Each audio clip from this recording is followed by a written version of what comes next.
Well, hello there, ladies and gentlemen. So today we're going to take a look at the idea of concept sketching. Concept sketching is producing, ideas, taking ideas out of your head and making them into real world things. By the end of this unit, you should be able to produce sketches kind of similar to the ones that I have on the sketch on the paper here. And that's all there is to it. So what the heck is concept sketching, and what are we kind of looking to get you to do? Well, concept sketching is really any kind of sketches that are going to get an idea across to explain what you want to do to somebody else. At the most basic level, concept sketches include stick figures and outlines. These are 30-second sketches that are good at showing the general shape of something, the location of some things. They explain well understood concepts, right? You could do an annotated sketch that shows like an earbud, and here you have 3 sketches of earbuds. That one's pretty rough, shows an outline, but and you wouldn't be able to identify what it is, but with a label outline, there you go, earbud. Or you could use something that's a little more well known and sketch it out. And I don't think I need to explain to you. This is a hot air balloon, right? Obviously. Oh, wait, that's not a hot air balloon. Oh, yeah, it's a bicycle. Not my bad. Oops. So similar. So the stick figure concepts are the quickest, easiest version of the concept sketch. You can improve the quality of your sketch a little bit by adding some shading, some coloring to it, to highlight specific things, and sure, that could make a little bit better. Spend a minute or two making it. Adding color to a sketch helps things stand out, and it doesn't add a lot of time. Those rough sketches can explain things slightly better than your super rough stick figure sketches. The highest level that we're going to be talking about in class is the high quality 5 to 10 minute concept sketch.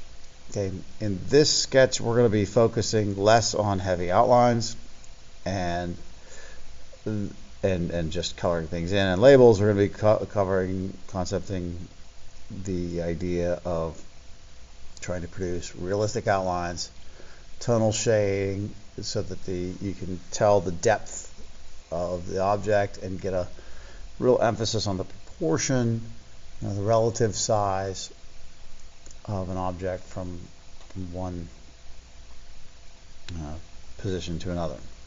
So these are the levels of sketching that we're working towards and we've done, and you can see that the primary difference between the 3 levels is how much time you're going to put into each one, and a couple of skills that we'll focus on next. So what are those couple of skills?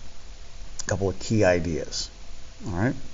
Those key ideas are line technique, proportion or relative size, and tonal shading. See, here we have 2 sketches. Both are about the same level of difficulty to produce. The first one, as you can see, is clearly a pencil. The second one is also clearly a pencil. If you're creating a sign to say, hey, this is where you pick your pencils up, then this is probably a great way to sketch the pencil to get people to understand the concept that you are creating. However, if you are trying to sell pencils or develop a pencil design to specifically tell somebody exactly what your pencil looks like, this isn't going to do it. You need something more like this. How do we get from here to there? Well, first, we're going to change our line technique up. In this sketch, we have a heavy, dark outline. Lines are not a thing that exists in the real world. Lines are things that exist only on paper and on a computer and in math class.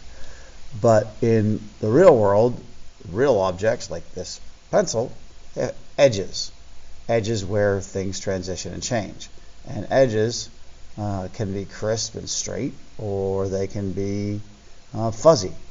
And if you look hard at this object, you can see that it comes to a clear end, but it does seem slightly, especially on camera here, kind of fuzzy along the edge. And you can also see, I'll take a different pencil to point out, that you've got high bright spots and then less bright spots and different shades and colors, even though this thing's painted a solid color.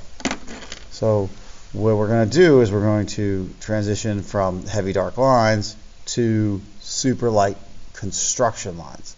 And we can draw those lines using point-to-point techniques where you put your pencil down, pull it from one point to the next, or we can draw those lines using overlapping line segment technique where we make those short dashed lines connecting together. Doesn't really matter how you make the line. The key is that they're light, and they're what we call, and this is what we call a construction line.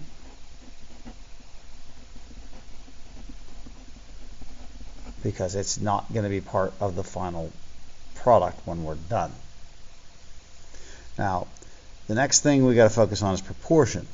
This looks cartoonish, not just because it's made out of heavy dark lines, but because the shape, while it clearly defines and tells you, hey, yeah, this is a pencil, and we can all see that it captures the essence of a pencil. What it doesn't do is it doesn't do a good job at giving you an idea of the relative size. Pencils are skinnier than that, as you can see by me holding up this pencil. Pencils are obviously longer than that because that'd be a really difficult pencil to hold. The angle of the pencil tip is very different, and the relationship between the pencil lead or graphite, the dark spot here, and the pencil wood, pencil shaft, is not defined in the same way. This is like half and half, when in reality the pencil graphite makes up a much smaller portion of the pencil tip. So the proportion matters significantly. So you can see here this was longer, slimmer. The pencil tip has a better proportion to it. The eraser and ferrule have a better metal part here. Metal barrel here have a better proportion to them as well. The final thing is shading. When we go and we take to produce sketches like this cartoon-like sketch here, the shading takes on a solid color appeal. We've got solid color tip, solid color eraser, and solid white filled areas for the pencil. If I were to use I could add color to that, you'd still get the same impact.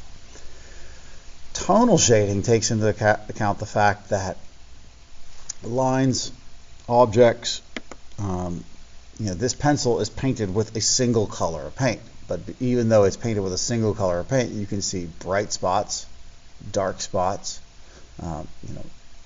spots that are more yellowy and spots that are more gray. So the idea here is that we add those high and low light areas in our sketch. So what are we going to do to get from here to there? We're going to practice. We're going to practice some sketching. We're going to take into account our light source. We are going to produce our sketches using preferably wooden pencils. For a beginner, that's absolutely the best way to go, because the wooden pencil has a nice wide pencil graphite tip that you can apply shading with, and you can blend it in a lot more easily than you can with a mechanical pencil, and hundreds of times more easily than you can with a pen. The second thing we're going to focus on is very light pressure on the pencil. In this drawing here, you can see I've got a lot of construction lines, and very little erasing has been actually done. The next thing we're going to focus on is putting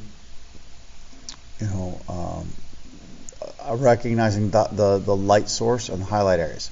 So here's our light source, and Mr. Golden Sun here, got his tongue shining out on us. And you can see that we've identified the bright sections that are closest to the light source, and then we have the dark sections which are farthest away from the light sources. And we have a little shadowing in some particular spots where there might be some shadowing.